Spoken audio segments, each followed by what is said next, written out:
119 சங்கீதம் 25வது வசனத்திலிருந்து 32வது வசனம் வரை பேபி வாசிப்பா, பின்னால் எல்லாரும் வாசிப்போம், கடைசி வசனத்தை எல்லாரும் சேர்ந்து வாசிப்போம்.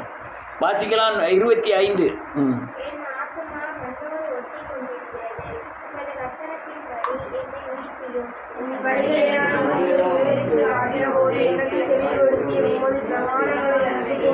எனக்கு போதியும்.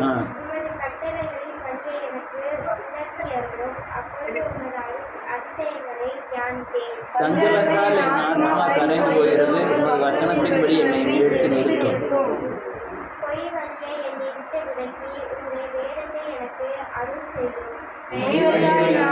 நான் தெரிந்து கொண்டு உங்கள் நியாயங்களை முன்பாக நிறுத்துகிறேன்.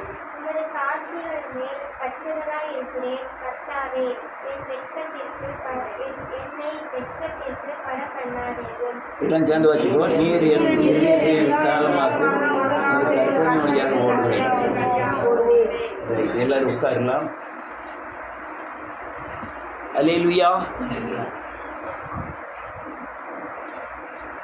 ரைட். இயேசுவின் நாமத்தினாலே கர்த்தருடைய பரிசுத்த நாமத்துக்கு ஸ்தோத்திரம். என்னது பெட் அனிமல்னு இருக்குது. என்னதான் பெட் அனிமல்னா?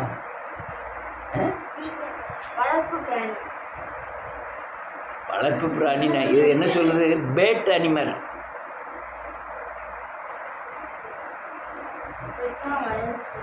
பெட்னா படுக்கை. பெட்டில் படுக்க வைக்கிற, தான் படுக்கிற படுக்கையிலே படுக்க வைக்கக்கூடிய அனிமல்லாம் இருக்கு. அதுக்கு பேர் தான் பெட் அனிமல். அல்லேலூயா. நம்ம ஒரு நேரத்தில் நாயை வளர்க்கும் போது நாய் உள்ளே வந்துடக்கூடாதபடி எச்சரிக்கையாக இருப்போம். நாய் அதுக்கு அங்கே வந்துட்டு அடி பின்னாசல் வரணும்னா சுற்றி வாம்போம். இப்போ நாய்க்கு என்ன பண்ணிட்டான், வீட்டுக்குள்ளே பெட்டில் படுக்கிற பெட்டில் அதுவும் படுத்துக்கிடும்.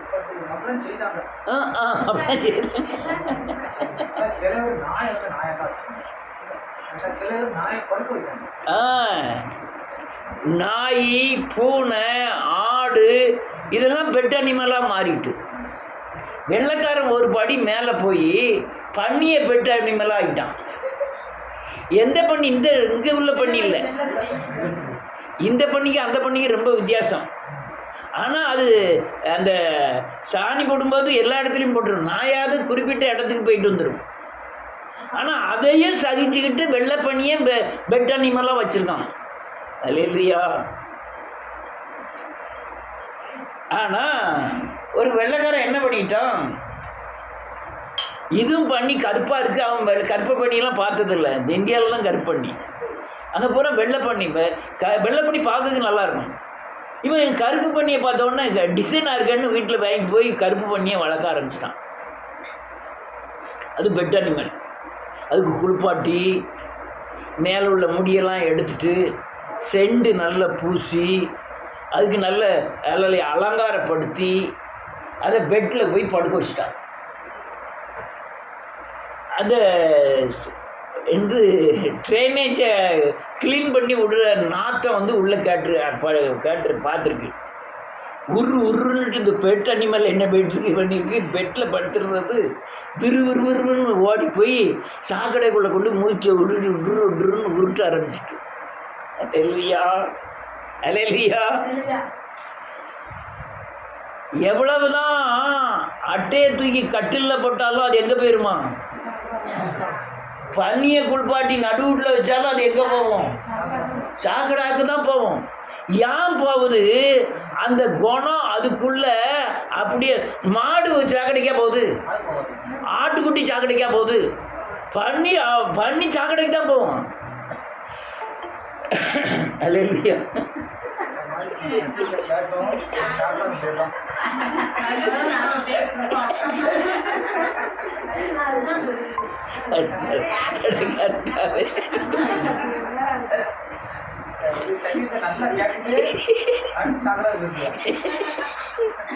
நான் சொல்லலை, நீங்க தான் சொல்லிட்டு இருக்கேன். நான் ஒண்ணுமே சொல்லலைன்னு. ரைட். அல்லேலூயா. அப்படி பண்ணிய குளிப்பாட்டி பவுடர் போட்டு செண்டு போட்டு அதை நல்லா அழகுபடுத்தி சுத்தப்படுத்தி நல்ல ட்ரெஸ் எல்லாம் உடுத்தி கட்டிலில் மெத்தையில் கொண்டு போய் சாதாரண மெத்தை கிடையாது, ஒவ்வொரு மெத்தையும் 10 லட்ச ரூபா 15 லட்ச ரூபா மெத்தையில் படுக்க வச்சு ஃபேனை போட்டு ஏசியை போட்டு அதுக்கு பிஸ்கட் கொடுத்து படுக்க வச்சுருந்தாலும் அது எங்கே போகுதான்? சாக்கடைக்கு போகுது. அதே மாதிரி அல்லேலூயா, எவ்வளவுதான் அபிஷேகத்தை பெற்றாலும், எவ்வளவுதான் சத்தியத்தை பெற்றாலும், எவ்வளவுதான் எழுப்புதல் சத்தியத்தில் இருந்தாலும், நம் மனம், நம்முடைய ஆத்துமா அல்லேலூயா, உள்ளான மனுஷன் அவன் அல்லேலூயா இந்த சாக்கடையை நோக்கி தான் இழுக்கு. ஆமென்.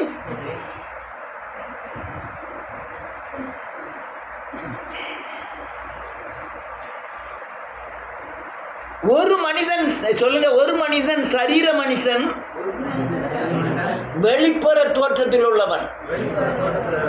இன்னொரு மனுஷன் சிந்தை வாழ்க்கையில் உள்ள உள்ளான மனுஷன். இந்த 2 மனுஷனும் இந்த வெளிப்புறமான பாவத்தை செய்வதற்கு துடிக்கிறான். அல்லேலூயா. நான் ஒரு மனுஷனை தெரியும், அதே ரெண்டு நினைக்கிறாங்க, நான் பாவம் செய்கிறேன், எனக்கு தண்டனை இல்லை, அன்னாரு பாவம் செஞ்சாரு, தண்டனை இருக்கவா செஞ்சது அப்படின்னு நினைக்கிறாங்க. பாவத்தின் தண்டனை உங்களுக்கு உடனே எல்லாம் வராது, சிலருக்கு உடனே வரும். நீங்கள் பேப்பரில் பார்த்துருப்பீங்க, இந்த செல்லத்துறைன்னு ஒரு பையனுடைய மகன் மணிகண்டன் ஒரு பையன், காலேஜ் பையனை வெட்டி போட்டாங்க, சேர்மாதைகளை குத்தி கொண்டுட்டாங்க. அந்த செல்லத்துறைங்கிறவன் நம்ம கடைக்கு டெய்லி சாப்பிட வருவான், டெய்லி எல்லா கடையிலும் துட்டு விட மாட்டான். நான் துட்டு விடுக்காமல் விடுறதில்ல, துட்டு விடுலாம் வந்து சாப்பிடாது. நான் பெரிய ரவுடின்னா இருந்துட்டு போ அப்படின்ட்டுருவேன். அவன் பெரிய ரவுடியோட தம்பி. என்ன ரவுடித்தனம், என்ன கான்ட்ராக்டர் அடி, டிரைவர் அடி, டிரைவர் கான்ட்ராக்டர்லாம் ரோட்டில் அங்கேயும் இங்கேயும் வண்டியை விட்டானுவோம்.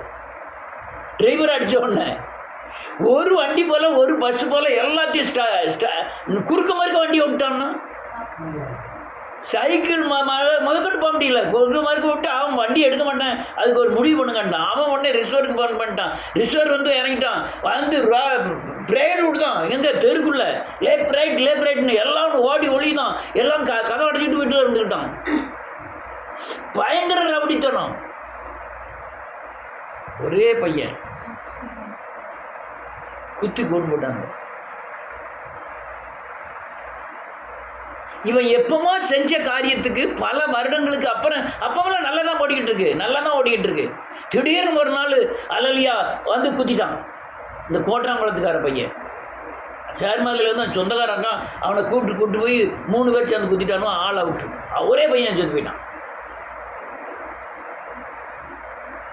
இந்த பையன் கூட சேர்ந்த பையன் போய் சரண்டர் ஆகணும்னு மறுநாள் கோர்ட்டுக்கு போயிருக்கான். கோர்ட் வாசலில் ஆளை வச்சு வெட்டிட்டானோ.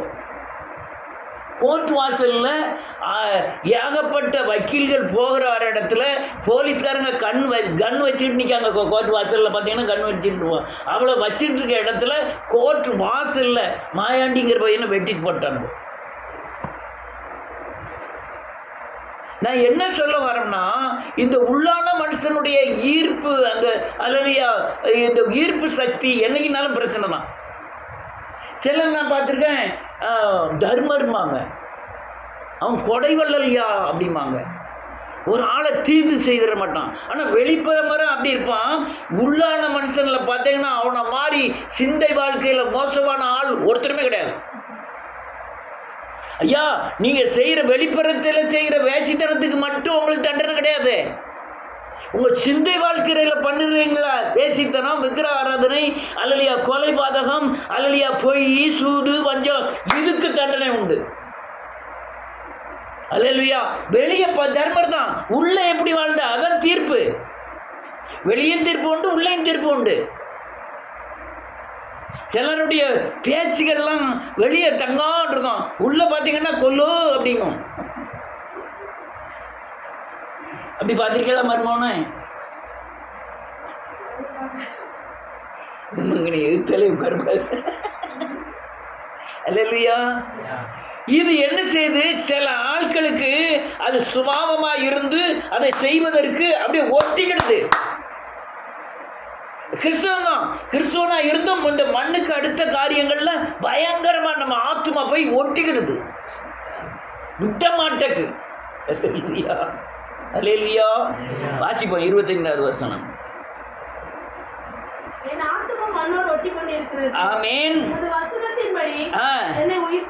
வேதம் சொல்லுது என் ஆத்துமா ஆவியினாலே உண்டாக்கப்பட்டிருக்கிறது. ஆத்மா எதனால உண்டாயிருக்கு? இந்த ஆவியினாலே உண்டாக்கப்பட்ட ஆத்மா. மண் இந்த உலகம் இந்த பூமிக்கு அடுத்த காரியங்கள்.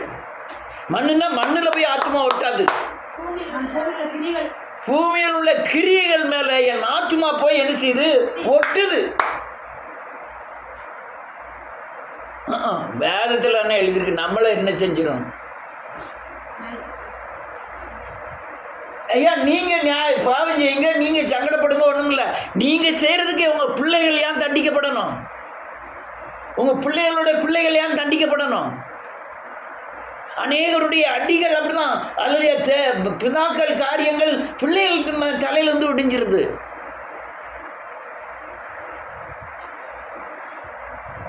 நாங்கள் 4 பேர் அண்ணன் தம்பி, 4 பேர் உடம்பு கூட பிறந்தவங்க.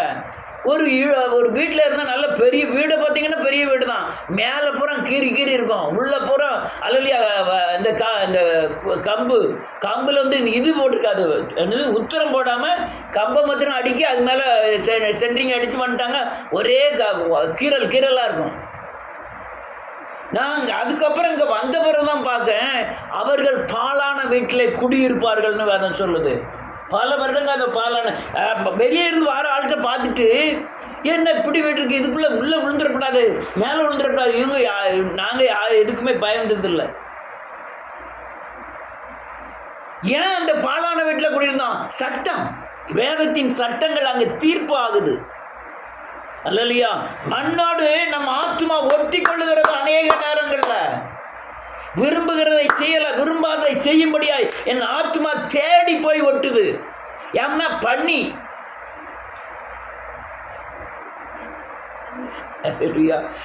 எங்க ஓடுது? சாக்கடைக்கு தான் ஓடுது. என் ஆத்மாவிலே கிறிஸ்து இருக்கிறார், என் ஆத்மாவிலே வசனம் இருக்கிறது, என் ஆத்மாவிலே அநேகருடைய சாட்சி இருக்கிறது, நியாயம் தீர்ப்பார் என்று அறிந்திருக்கிறேன். நான் அநேகருடைய நியாய தீர்ப்பை பார்த்திருக்கிறேன். பார்த்திருந்தும் என் ஆத்மா மண்ணோடு தான் ஒட்டி கொள்ள துடிக்கிறது. அல்லேலூயா. ஏன் துடிக்கி? இந்த ஆத்மா ஏன் துடிக்கி? வேதம் சொல்லுகிறது, ஒரு மனிதனை அவர் எதனால உருவாக்குனாராம்? மண்ணினால் உருவாக்குன மனுஷன் மண்ணுக்கே என்ன செய்வானாம்? திரும்புவான். அவன் மண்ணை நோக்கி. ஏன்னா என்னுடைய மூலப்பொருள் என்னதுன்னா மண். நான் உருவாக்கப்பட்ட பொருள் என்னது? மண். அந்த மண்ணின் தன்மையுடையவன். ஆண்டவர் வந்தாரு, என்னை சந்தித்து நான் உனக்காக மரித்தேன் என்று சொன்னார். சொல்லி அவருடைய ஆவி அலுலியா என்னை பிரித்தெடுத்தார். அவரை போல சாயலை கொடுத்தார். அவர் சாயல் என்னது? இந்த சரீரம் கிடையாது அவருக்கு. திரும்ப பல தடவை சொல்ல காரணம் என்ன தெரியுமா? எல்லாரும் இயேசுநாதர் அந்த தாடியை வச்சுட்டு இருப்பார்களா, அவரே மனசில் வச்சுட்டு இயேசுநாதர் நினச்சிட்டு இருக்காங்க. அவர் இல்லை. அவர் இயேசுநாதர் இந்த தாடி வச்சுக்கிட்டு இருக்க இயேசுநாதர் இல்லை. அவர் மனுஷ ரூபம் எடுத்தார், பாவ சாயலானார். அவருக்கு ரூபம்லாம் ஆவியான தேவனுக்கு ரூபம் ஒன்றும் இல்லை. அவர் ரூபம் இல்லாம அதே சாயல்ல என்னை உண்டாக்கினார். எப்படி உண்டாக்கினார்? மகிமையின் சாயல்ல உண்டாக்கினார். மகிமையின் சாயல்னா என்னது? இப்படி உருவம் தெரியும், டபக்குன்னு உன் கையை பிடிக்க போகும், கையை என்ன செய்ய முடியாது. அவன் என்ன சாயல்ல இருக்கான்? மகிமையின் சாயல்ல இருக்கான். அவருக்குள்ள அதிகாரத்தை எனக்கு தந்தார், அவர் மகிமை எனக்கு தந்தார், அவர் அபிஷேகத்தை எனக்கு தந்தார், அவருடைய சாயலில் என்னை படைத்தார். அல்லேலூயா. இப்படி சாயல்ல என்னை படைத்து அவருடைய சுவாபத்தை எனக்குள் வைத்து அவருடைய ஜீவனை, அவருடைய சுவாசமாகிய ஜீவனை என் நாசியிலே ஊதி என் ஆத்மாவை என்ன ஆத்மா ஆக்கினாரு? ஜீவாத்மா ஆக்கினார். நான் யாரு? பண்ணி. நான் யாரு? மண்ணுக்கு திரும்புகிறவன், மண்ணை சார்ந்து வாழ்கிறவன், மண்ணில் உள்ளதுதான் எனக்கு ருசிக்கும். இப்போ நான் எங்கே உள்ளவனுக்காக நல்ல கூர்மையாக கவனிச்சதான் புரியும். என்னை எங்கே உள்ளவனா மாற்றுறாரு? பரலோகத்துக்குரியவனாய் மாற்றுகிறார். ஆமென். பரலோகத்தின் சிந்தை, பரலோகத்தின் ஆலோசனை, பரலோகத்தின் பாதுகாப்பு, பரலோகத்தின் வழிமுறைகளை எனக்கு போதித்து, நீ இந்த உலகத்தில் மண்ணில் தான் வாழ்கிற தம்பி, ஆனால் நீ எங்கே வாழல? இந்த பூமிக்குரியவன் அல்ல. நீ எதுக்குரியவன்? விண்ணுக்குரியவன், மண்ணுக்குரியவன் அல்ல. ஆமென். நீங்கள் மண்ணுக்குரியவர்கள் அல்ல, நீங்கள் எங்கே உரியவர்கள்? விண்ணுக்குரியவர்கள். உன் சிந்தனை, உன் செயல், யோசனை எல்லாம் எங்கே இருக்கணும்? பரலோகத்தை நோக்கி தான் இருக்கணும். ஆமென். உன் தேவை எங்கேருந்து சந்திக்கப்படணும்? பரலோகத்தில் இருந்தால் சந்திக்கப்படணும். உன் பாதுகாப்பு பரலோகத்துக்கு வரணும். இந்த பூமியில் என்ன தேவையானாலும் நீ எங்கே பார்க்கணும்? ஒத்தாசை வரும் பர்வதங்களுக்கு நேராக என் கண்களை ஏறெடுக்க. அப்போ தான் வானத்தையும் பூமியும் படைத்த தேவனிடத்திலிருந்து ஒத்தாசை வரும். இவன் பிரச்சனை என்னன்னா, பண்ணி ஆட்டுக்குட்டியாக மாறல. என்னது? பண்ணி ஆட்டுக்குட்டியா மாக்கு. பண்ணி மேலே பார்க்குமா? ஏன் பார்க்காது? ஏன் பார்க்காது? அதுக்கு கழுத்து இல்லை. ஆட்டுக்குட்டிக்கு என்ன இருக்கு? அது மேலெல்லாம் பார்க்கணும், அழகா பார்க்கும். நம்ம ஆட்டுக்குட்டியா மாறினா மேலே பார்ப்போம், பண்டியாவே இருந்தா கீழே பார்ப்போம். அல்லையா? நான் விண்ணுக்குரியவன், மண்ணுக்குரியவன் அல்ல. நான் திரும்ப அல்லையா இந்த பாவம் செய்ய வைத்து அந்த பிசாசுக்கு பயங்கர கோபம் வந்துட்டு. ஏன் தெரியுமா? வேதம் சொல்லுகிறது, தேவ தூதரிலும் சற்று சிறியவனாக்கினீர். அந்த உலகத்தின் அதிகாரங்கள் எல்லாம் அவனுக்கு கொடுத்து ஆளுகையை கொடுத்தார். இந்த பிசாசுக்கு பயங்கர சங்கடமாயிட்டு, இந்த உலகம் முறை நமக்கு அந்த பிசாசையே ஆளுவதற்கு உண்டான அதிகாரத்தை தேவன் மறித்து சிலுவையிலே அதிகாரத்தை பெற்று அவரை போல மாறுகிறவனுக்கு, விண்ணை நோக்கி பார்க்கிறவனுக்கு அந்த அதிகாரத்தை மனிதனுக்கு கொடுத்தார். அல்லேலூயா. மனிதனுக்கு கொடுத்தோன்னே இவன் எல்லாம் ஜெபம் பண்ணுறான். அபிஷேகம் பெற்றவன், தீர்க்க தரிசனம் பெற்றவன், அல்லையா எழுப்புதல் தரிசனத்தை பெற்றவன், மறுரூபமானவன், சாபத்திலிருந்து விடுதலையானவன், மேலேயே பார்க்கக்கூடிய. ஆனால் கோபம் அந்த மனிதன் மேலே பிசாசுக்கு பயங்கரமான கோபம். நல்ல காலுங்க, நீங்கள் இயேசுவை போல மாறினா தான் உங்கள் வீட்டுக்கு வர்ற சத்ருவை உங்களால் ஜெயிக்க முடியும். நீங்கள் ஆதியில் முதல்ல ஜெயிக்கலாம். முதல்ல நீங்கள் வேதத்தில் வந்த உடனே உங்கள் வீட்டுக்கு ஒரு பிசாசு வருதுன்னா ஜெயிக்கலாம். நீங்கள் மறுரூபம் ஆயிருக்க வேண்டிய அவசியம் இல்லை. அப்போ கிருபையினாலே பிசாசை எதிர்த்து நின்றீர்கள், ஜெயித்தீர்கள். ஆனால் அப்போ இருந்த விசுவாசம் இப்போ நீங்கள் வளர்ந்த பிறகு இருக்காது. யாரெல்லாம் ஒத்துக்கிட்டு தான்? வேதம் தெரியாது, ஜபம் தெரியாது, இயேசுவை பற்றி தெரியாது. முதல்ல அப்போ தான் வந்திருக்கீங்க, இயேசு குணமாக்குவாருங்கிற விசுவாசத்தில் வந்திருக்கீங்க. அப்போ இருக்கிற விசுவாசம் வேதம் தெரிஞ்ச பிறகு, வசனம் தெரிஞ்ச பிறகு, அநேக ஆராதனைகள் கலந்து கொண்ட பிறகு அப்போ இருந்த விசுவாசம் அப்போ கடைசியில் என்ன செய்யாது? இருக்காது. காரணம், என் ஆத்மா மண்ணை நோக்கி போயிட்டு இருக்கு. அதனால அந்த விசுவாசம் இல்லாததுனால அன்னைக்கு பெரிய பிசாசு கொல தெய்வத்தை ஜெயிச்சிருப்பீங்க. இன்னைக்கு ஒரு குட்டி பிசாசு உங்களால் ஜெயிக்க முடியாது. ஏன்னா அன்னைக்கு நம்மளே அறியாம யாரை பார்த்தோம்? நம்ம பலத்தை நம்பல, தேவனை பார்த்தோம். ஆனால் இன்னைக்கு பலத்தை நம்புகிறோம், இன்னைக்கு சுய ஞானத்தை நம்புகிறோம், இந்த உலகத்தின் தன்மையை நம்புகிறோம். அல்லேலூயா. அதனால இந்த மண்ணோடைய ஆத்துமா ஒட்டிகிட்டே இருக்கு, எப்பவும் ஒட்டிகிட்டே இருக்கு. ஒட்டுன அழகா சொன்னான் பவுல், நான் விரும்புகிறதை செய்யல, விரும்பாத ஒன்றை செய்கிறேன். என்ன நான் எனக்கு இல்லாத ஒரு பிரமாணம் என் சரீரத்தில் கிரியை செய்கிறது. அதனால அந்த அந்த அந்த அல்லேலூயா அந்த கிரியை என்னை மண்ணை நோக்கி இழுத்துக்கிட்டே இருக்கு. நீங்கள் யாருனாலும் சொல்லுங்க, ஒரு பயங்கர பிரச்சனை வந்துட்டு நீங்கள் மண்ணை பார்க்குறீங்களா, விண்ணை பார்க்குறீங்களா?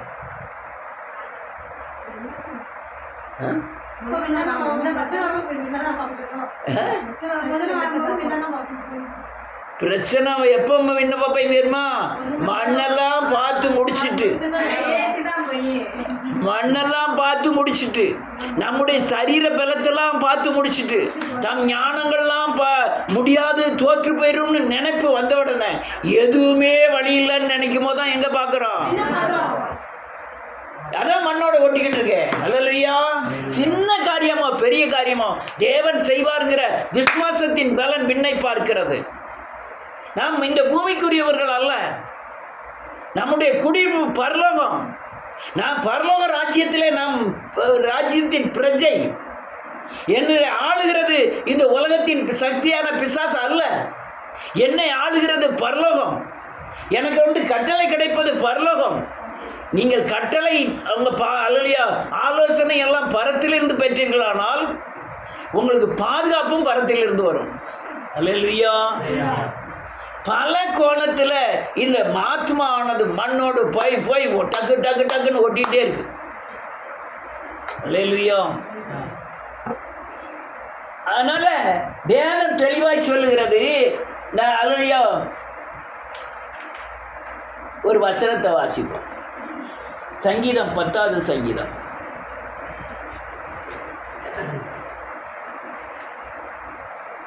17வது வசனம் 18வது வசனம்.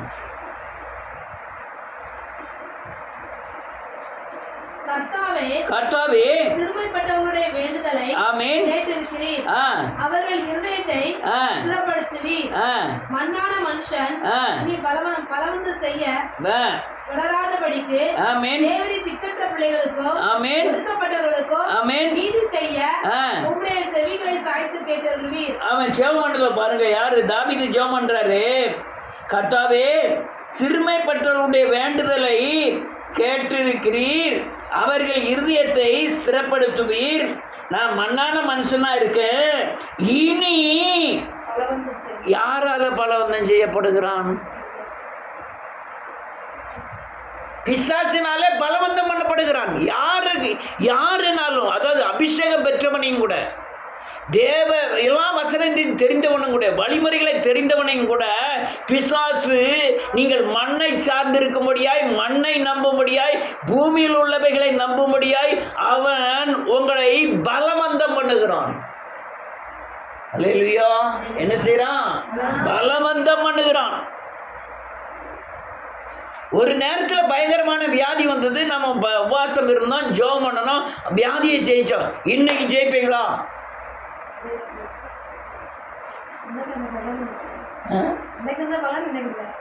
இன்னைக்கு ஜெயிப்பீங்களா?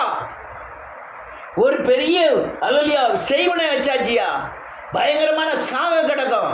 அன்னைக்கு இயேசுவை நோக்கி ஜெபம் பண்ணணும். பரத்திலிருந்து ஒத்தாசை வந்தது, பரத்திலிருந்து விடுதலை வந்தது. அதே பலத்தோட நம்ம இப்ப இருக்கிறோமா? ஏன் இல்லைன்னா அவன் நம்மை பலவந்தம் பண்ணி மண்ணோடு ஒட்டி கொள்ள செய்கிறான். நம்ம ஆத்மாவை மண்ணை சார்ந்து வாழ வைக்கிறான். ஒண்ணுமில்லாம அன்னைக்கு உலக வைக்கிறதுக்கு கடனே வாங்க மாட்டேன், நான் கர்த்தர் தந்தால் ஒழிய நான் சாப்பிடுதே இல்லை அப்படின்னு இருந்த நாட்கள் உண்டு. ஒலையே வைக்கல. ஆனா அன்னைக்கு போஷிப்பதற்கு உண்டான அரிசி எல்லா தேவையும் சந்திக்கப்பட்டது. ஆனால் நான் இப்போ பலம் பெற்றுட்டேன், என்கிட்ட கையில் பணம் இருக்கு, நான் அந்த காரியத்துக்கு நான் போகலை. அதே மாதிரி சூழ்நிலையில் நிறைய வருது. ஆனாலும் கர்த்தரை நம்ப சொல்லலை. என் பணத்தை வச்சு அதை ஜெயிக்க வைக்கிறேன். மனம் அந்த ஒத்துக்கிட மாட்டேங்க. என்ன மனம் ஒத்துக்கிட மாட்டேங்க? ஆத்மா ஏன் ஒத்துக்கிட மாட்டேங்க? தேவன் செய்வார்ங்கிறத என்ன செய்ய மாட்டேங்க? வசனத்தை ஒத்துக்கிட மாட்டேங்க. பர்வத்திலிருந்து பலன் ஒத்தாசை வருங்கிறது என் மனம் ஒத்துக்கிட மாட்டேங்க. ஏன்னா இது கீழே இழுக்கு. இந்த பிசாசின் கிரியை என்ன செய்யுது? என்னை பலவந்தம் பண்ணி இந்த பூமியை நம்ப வைக்கிறது. எனக்குள்ள அவிவிசுவாசத்தை என்ன செய்யுது? திணிக்கிறது. என்னை நான் பரிசுத்தமா இருக்கிறேன். நான் பரிசுத்தமா இருக்கும்போது தேவனை பார்க்கிறேன். என்னை பாவம் செய்ய வைத்து இந்த மண்ணை சார வைக்கிறது. உங்களை தேவனை விட்டு விளக்குன்னா என்ன செய்யணும்? சிந்தையில் பாவத்தை வச்சோடனே, ஒரு இச்சையை வச்சோடனே, ஒரு பொறுமையை வச்சோடனே, ஒரு புகழை வச்சோடனே உங்களை தேவனை விட்டு பிரிக்க தான் நம்ம விரும்புகிறோம். என் ஆத்மா மண்ணோடு என்ன செய்து ஒட்டுது, பலவந்த மண்ணு என்னை ஒட்ட வைக்கிறது. அல்லேலூயா.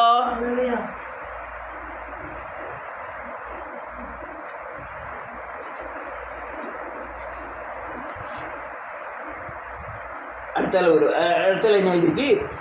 மண்ணான மனுஷன் இனி பலவந்தம் செய்ய தொடராதபடிக்கு. அப்பதான் ஜோமனதான் தேவரீர் திக்கற்ற பிள்ளைகளா இருக்கிறோம், பிசாசினால நாங்க ஒடுக்கப்பட்டிருக்கிறோம், நீதி செய்ய உம்முடைய செவிகளை எனக்கு சாய்த்து கேளுமையா. என் நிலைமை இதுதான். நான் சொல்லுறத நீங்க கேட்கறது மட்டும் இல்ல, புரிந்து கொள்ளணும். இப்படி காரியம் நம்ம வீட்டில் நமக்குள்ள நடக்காங்கிறத. ஆமென். தேவனுக்குள்ள இருக்குன்னு சொல்லி தேவ பாதுகாப்பை இழந்து ஒரு பிரயோஜனம் கிடையாது. ஆமென். நன்றியோடு கூட துதிக்கிறேன். இவன் சொன்ன உடனே நன்றியோடு கூட 119:25 என் ஆத்துமா மண்ணோடு ஒட்டி கொண்டிருக்கிறது, உமது வசனத்தின்படி என்னை உயிர்ப்பியும்.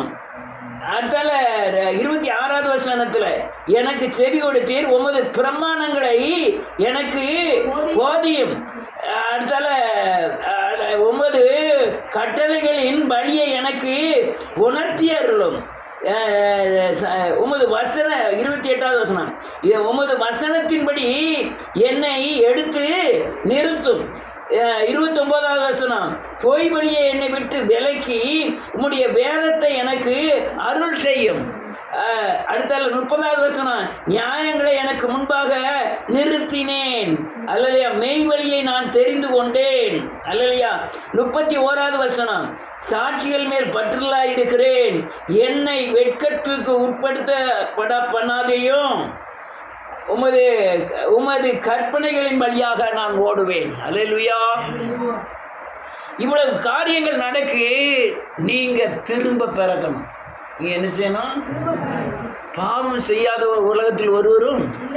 நம்ம எல்லாம் பூமியில் இருக்கிற யாரு? பலவீனர்கள். நம்ம யாரு? நம்ம பலவான் புத்திரர், ஆனால் பலவீனர்கள். சொல்லு, புரியுதா உங்களுக்கு? நம்ம பலவான் புத்திரர். யாரு புத்திரர்? ஏசப்பாவோட பிள்ளைகள். ஆனால் நான் பலவீனர். ஆனால் வேதம் சொல்லுது, பலவீனன் எவனும் தன்னை பலவான். ஏன்னா பலவீனத்திலே தேவருடைய பலன் பூர்ணமாயிரும். நீங்க இதை நல்லா நினைச்சுக்கிட்டு, நான் சொல்றது நல்லா புரிஞ்சுக்கிடுங்க. அல்லேலூயா. நாம் பலவீனம் ஐயா. என்னை பிசாசு தாக்கக்கூடிய அவ்வளவு பலனும் பிசாசிட்ட இருக்கு. அதை எதிர்க்கக்கூடிய பலனும் அதை ஜெயிக்கக்கூடிய பலனும் என்கிட்ட இல்லை. அதனால என்னை பலவீனப்படுத்துகிற சக்தி என் பலத்தை விட கூடாதானது. அதனால் ஆண்டவரே, உம்முடைய கிருபையை நம்பி நான் இருக்கிறேன். யாரை நம்பி? எதுக்கு கிருபை நம்பி? நான் மண்ணை நம்பக்கூடாது. எதை நம்பணும்? பின்னை நான் நம்பணும். அதனால உங்களுடைய வசனத்தின்படி என்ன செஞ்சிடும்? உயிர்ப்பிச்சிடும். நான் திரும்ப நான் தான் பெரிய பரிசுத்தவான்னு சொல்லல. நான் இப்போ சொல்லிக்கிட்டு இருக்கலாம் சத்தியம். அல்லேலூயா. பரிசுத்தவான் ஒருவனும் இந்த பூமியில இல்லை. எல்லாரும் பாவம் செய்து தேவ மகிமை அற்றவர்களானார்கள். எல்லாரும் ஏகமாய் பாவம் செய்தார்கள். ஆனால் என்ன செய்யணும்? உங்களுடைய பலவீனங்களை, நீங்கள் மண்ணை சார்ந்து வாழ்கிற வாழ்க்கையை, பிசாசுக்கு இடம் கொடுத்த காரியங்களை, பிசாசு அல்லது நீங்கள் பரிசுத்தவானாக இருந்தாலும் கூட பிசாசு உங்களை பலவீனப்படுத்துகிற காரியங்களை தேவனிடத்திலே ஒப்புவிக்க வேண்டும். ஐயா, நான் பரிசுத்தவான், நான் துணிகரமான ஒரு பாவம் செஞ்சுட்டேன், போய் நிற்கணும் ஆண்டவரே, துணிகரமாக நான் செஞ்சுட்டேன் ஆண்டவரே. யார்கிட்ட சொல்லுவோம்? இன்னொருத்தன் காணாமல் போயிட்டானே, அவன் ஏதாவது செஞ்சுட்டான் கூட அவன் யாரு? அசால்ட்டா போய் சொல்லுவான். யார்கிட்ட? அப்பா அம்மாட்ட. ஆமாம் ஆமாம் அப்படி செஞ்சுட்டேன் அப்படின்னு சொல்ல முடியுமா?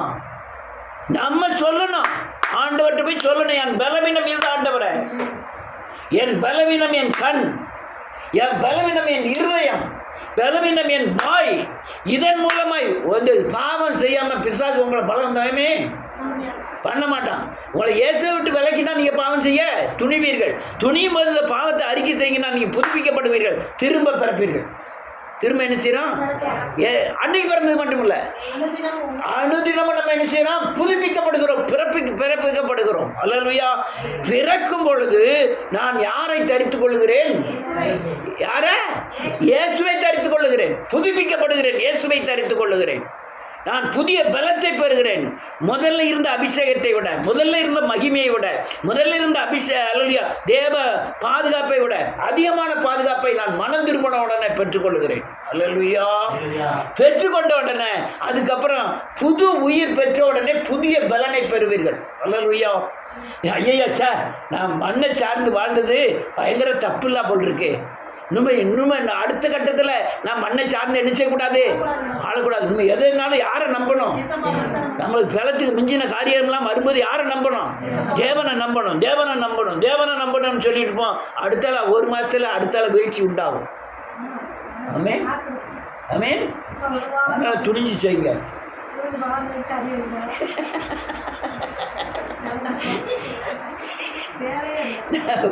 உணர்வு உண்டாக தான் சொல்றேன்.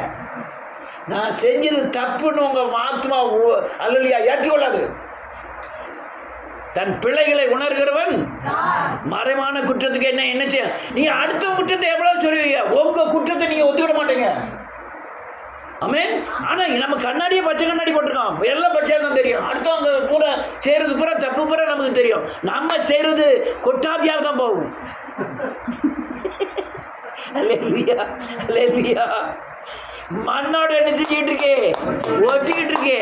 உன்னுடைய வசனத்தின்படி என்னை சிலுவையின் பாதையில் என்ன செஞ்சிடும், உயிர்ப்பிச்சிடும். அல்லேலூயா. அதனால் நான் உடனே நீங்கள் பரிசுத்தம்னா இயேசுவை போல மாறி அல்லேலூயா சீனாய் மலையில் அல்லேலூயா மோசே தரிசித்த மாதிரி போய் நின்று போய் பார்த்து தேவனோடு பேசிடுவீங்களாம் நான் சொல்லவே வரல. கொஞ்சம் கொஞ்சமாக எப்படி உடனேவா 40 வயசு ஆகிட்டு 20 வயசாக இருந்து 21 வயசாச்சு, 22 வயசாச்சு. சரி, நாளைக்கு இன்னைக்கு 22 இருக்குது, நாளைக்கு 25 ஆயிடுமா? 20 அது வளர்ச்சி தான் அது. அல்லேலூயா. அதே மாதிரி நம்ம வளர்ந்துக்கிட்டே போக வேண்டியதான். அல்லேலூயா. அதனால் நான் இப்போ சொல்லக்கூடிய காரியம் நீங்கள் புரிஞ்சுக்கிடணும். எவ்வளோ தூரம் நான் மண்ணோடு ஒட்டிக்கிட்டு இருக்கேன், நான் என்ன செய்யணும், என்ன செஞ்சால் எனக்கு என்ன பலன். அதனால் பண்ணி தான் நம்ம பிறந்தது, என்ன பிறந்துட்டோம் பண்ணியாம. நம்ம மனசு எங்கே தான் இழுக்கு, சாக்கடைக்கு தான் இழுக்கு. அதனால் மண்ணோடு தான் ஒட்டிக்கிட்டு இருக்கு. ஆனால் நீக்குகிற தேவ கிருபையினாலே வசனத்தின் அடிப்படையில் இயேசுவை போல மாற்றி அவர் அபிஷேகத்தை திரும்ப வைத்து அவருடைய மகிமை திரும்ப நமக்கு வைத்து அவருடைய பலத்தை திரும்பவும் கொடுத்து நம்மை ஜெயிக்க பண்ணுவார். ஒரே ஒரு வழி பிசாசு பண்ணுகிறது, நம்முடைய பிள்ளைகளை அறிவுடமாக்கிடுவான். அடுத்தவங்க பிள்ளைகளை சொல்லுவான். நம்ம பிள்ளைகளை கரெக்டாக நீங்கள் தேவ சமூகத்தில் வச்சுட்டீங்கன்னா விடுதலை ஆயிடலாம். எந்த பிரச்சனை இல்லாமல் விடுதலை ஆயிடலாம். அல்லேலூயா.